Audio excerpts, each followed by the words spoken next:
It's been a very interesting, set of days. I guess a few days, considering that we're supposed to be kind of heading in towards our Big Ten play and all the things that you think are very important. Until something like this happens, and we are doing everything that we can to help our players work through these difficult times and not having softball and also having the threat of the COVID-19 virus. And I think our leadership has done a great job, and we're just taking it day by day.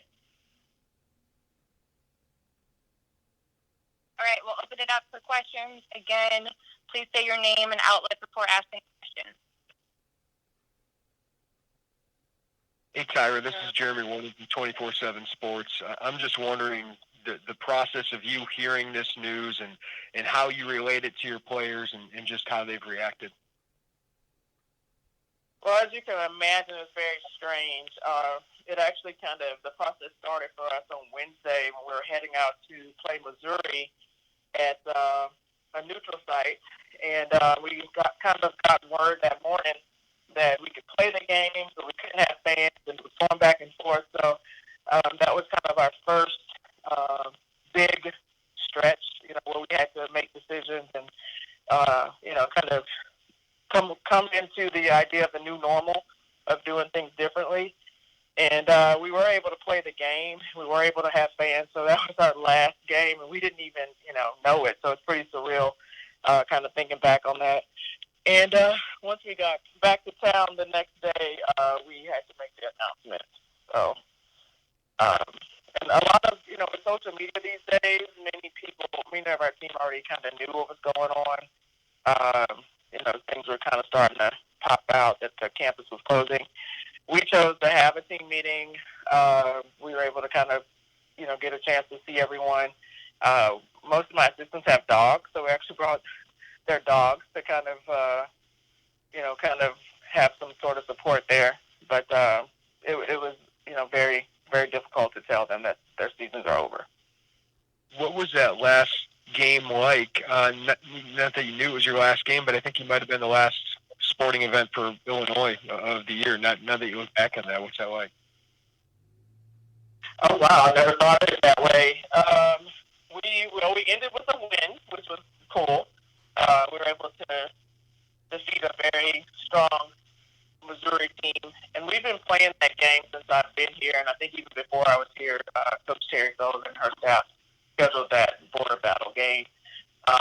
So it was great to see. We had so many fans, more than I've ever seen at that particular game at that venue. There were fans all in the outfield, and we were able to play sharp. And Sidney Sickles ended the game on a strikeout. Addie Jarvis started us, and did a tremendous job. So, if that has to be your last game, then if that's the last game for Illinois Athletics, 2019, 1920, then it's not a bad way to go out. Thanks, Dan. Hey, Coach. This is Gavin Good with 247. And, I'm just looking at your roster. Like, you've got a lot of players from out of state compared to the baseball team. And I know most of the baseball teams, guys are at home, in their various in-state locations. Where are most of the team at for you right now? And what's sort of, the plan just over the next few days and weeks? We also have a lot of kids that are Midwesterners. We have quite a few from the state of Illinois, quite a few from Iowa. We have one from Iowa and Ohio. So those guys are all home. They drove home. We do have some kids from California. That was kind of more of a discussion. Most of them have chosen to go home as well. So we're all scattered out. We had a staff meeting yesterday, a softball staff meeting, to kind of discuss our plans moving forward. We're not allowed to have any countable activities as of right now, but we are making plans so that if the NCAA allows us to have countable activity to kind of do things in a Zoom, Skype fashion. Other than that, we've just been keeping up with our players through text and calls.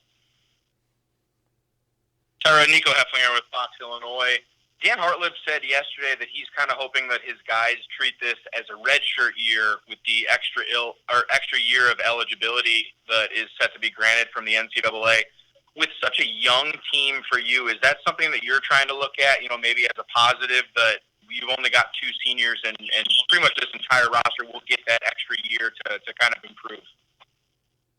I think it's a definite positive from the standpoint of that on the field, if you had a chance to possibly attend one of our games, and obviously it would have been on the road because we didn't get to play at home. But we had so many freshmen and sophomores in key positions. Our most decorated returner is Bella Loya, and she's a junior. So, I think it's a very positive situation when we were able to play 22 games. Our freshmen were able to kind of get a feel. In addition to the foreign tour that we were on this summer, we got a lot of kind of free games and free moments with our players, with our very young team.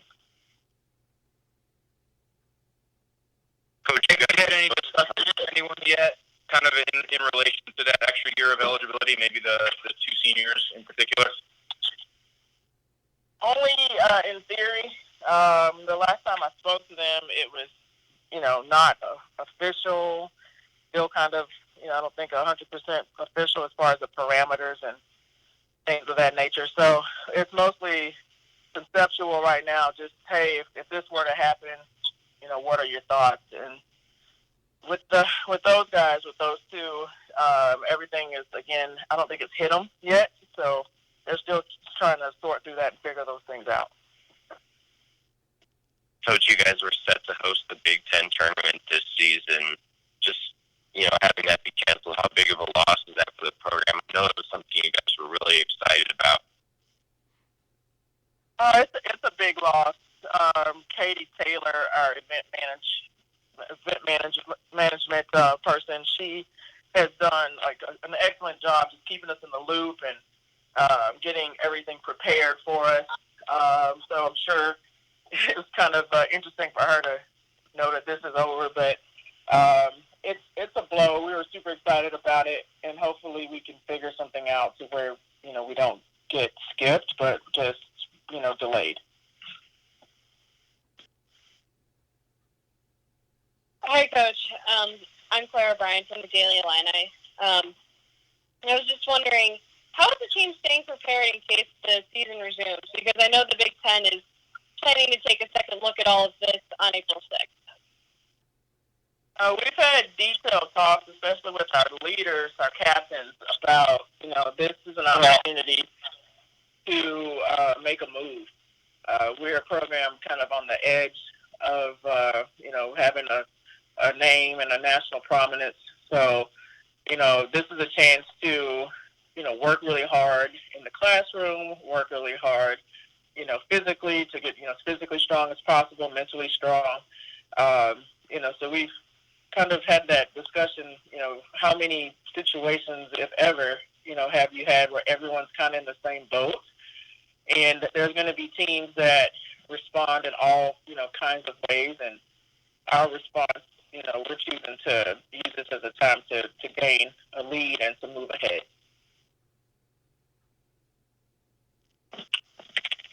Tyra, Coach, I know you're from the News Gazette. Since your team is kind of scattered around, how important is it in the next few weeks, months, just to maybe stay connected and keep them connected and engaged in maybe each other and the program? I think it's very important. We are actually staff-wise, coming up with PowerPoints and different written information to pass out to kind of stay connected. We're gonna, again, once the NCAA allows us, we're gonna have meetings just via Skype or Zoom to team meetings to kind of talk strategy and philosophy and whatever we're allowed. So we're making specific plans to continue to meet in, to check in. It's not like the summer where our summers, we kind of have to let everybody kind of go on working. But if we're able to, start things again in April, start Kara, we're going to be really intentional and specific about it and kind of continue to hold meetings and especially work on our softball IQ. Because we have a young team, there are some things that we're learning on the job per se, and we're hoping to, use video and different types of multimedia to kind of get to replace some of the physical parts that we're missing. Coach, you guys were 11-11, kind of, where we left off now and where the season's been canceled. Where did you just think this team was at, and how was it coming together? I think we're starting to make our move. The Missouri game was kind of a testament to that. If you look at our losses, a lot of them are one-run losses. We were in games and battles against, highly touted teams, such as Baylor, who's doing a great job right now. You look at our wins, we have 3 SEC wins. We were really starting to come along. It's one thing, we were definitely on a reload sort of mission. We had 9 seniors last year, 2 of which were fifth-year seniors in Annie Fleming and Carly Thomas. So that's a lot to lose and replace. We brought 2 players in at the break, so they had kind of, not been with us very long. So not only were we young, new, we had new players, just stepping in. So, we were starting to make a move. I was really pleased with the mindset and mentality in the process. We definitely had a group that really wanted to win, but, you can't replicate experience. I was talking about that with a very wise man, Dan Hartlook, not too long ago, and that totally resonated with me, and I know that to be true. So as we were rocking along, playing games, we were getting better and better, stronger and stronger. Hey, Tyra, it's Scott Beatty, WDWS. Do you remember the last time you were not playing or coaching or around softball this time of year? Just how has this been for you personally? Oh, that would have been probably middle school, maybe, and then even then I was probably playing. So I did play middle school softball. I don't. It's very surreal. People are constantly kind of asking, "How are you?" I'm getting text messages and phone calls. I'm on the phone quite a bit with some of my coaching friends from various schools and various conferences, just trying to stay up to date as far as what we think is best for the sport, what we think may happen.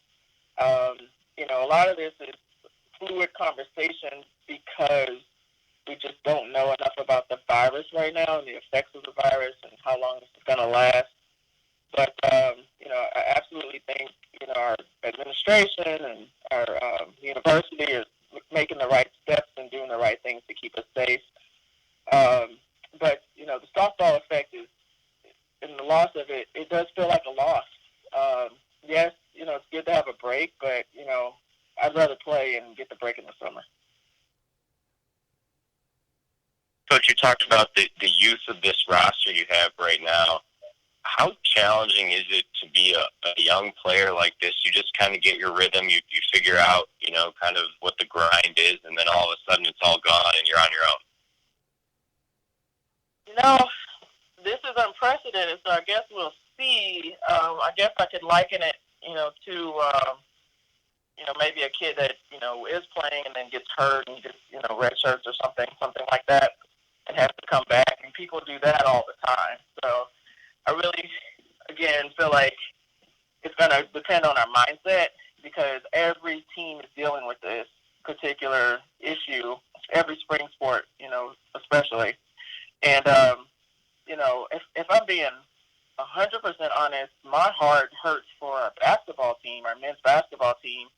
I've been an avid follower of those guys since I've, come to Illinois, and just seeing the way the program has evolved. And, you get to that point, you don't have a chance to compete for a championship. That's extremely troubling. So, I think everybody has, something to deal with. And, as athletes and coaches and people, it's how we choose to respond to it. So as we gather more information, I think it's going to to be important to, make sure that we respond, in a proper way.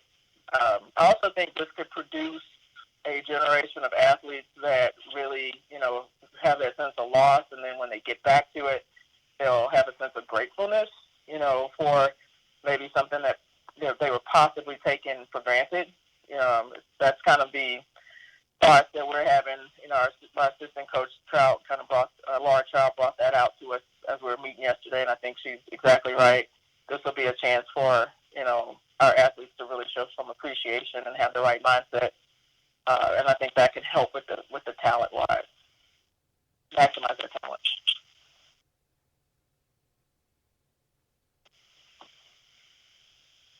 Well, Tyra, I guess we've talked about your young team quite a bit, but you do have those two seniors who, this time might not be done yet at Illinois, but just what both of those brought to the program since they've arrived, and maybe just this year in particular. Maddie Adams and Akila Muzan are very, very special people. We talked about Akila from the sense of she is the only person on my team that has been a part of the program for 4 years, which, again, after having 9 seniors last year, is really interesting to have that particular, designation for Akila, but there's only one. So we kind of call her our resident historian. So if we're ever trying to talk about something that happened in the past, she's basically the only one that remembers it or can reference it or was a part of it. So, she was on our leadership council. She was in charge of our thoughts and procedures and policies for academics. And she was very innovative and did a great job. She played her role well with dignity in class, and, definitely was someone that our players looked up to. Maddie Adams joined us. She's a junior college transfer and came in, and she brings a lot of energy, and she's one of the funniest people I've ever met. I don't think she even realizes how much I actually heard or overheard of her, trying to bring energy and, just trying to bring the fun and the funny, to our grind. So, that's super important. We played 56 games over 3 months. It gets really, really hectic and really tough and tedious, and having someone that can kind of keep everybody focused but lighten the mood at the same time is important, and she led in that way. She was also part of our leadership council, and a lot of our players look